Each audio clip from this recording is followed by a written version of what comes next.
ಮತ್ತೆ ನೊಂದೆ ನಾನು, ಸುಳ್ಳೆಂದು ಹೇಳೆನು, ನಮ್ಮೊಲವು ಬಾಡಿತೆಂದು ಮಿಡಿದ ಕಣ್ಣೀರನು. ಆ ವೇದನೆ ತಾಳದೆ ದಿನ ಅಲೆದಾಡಿದೆ, ಹುಡುಕಾಡಿದೆ.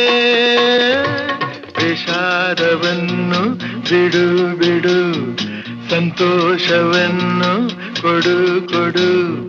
ಹೂವಿಂದ ಬರೆವ ಕಥೆಯ ಮುಳ್ಳಿಂದ ಬರೆದೆ ನಾನು, ಆನಂದ ತರುವ ಮನಕ್ಕೆ ನೋವನ್ನು ತಂದೆ ನಾನು.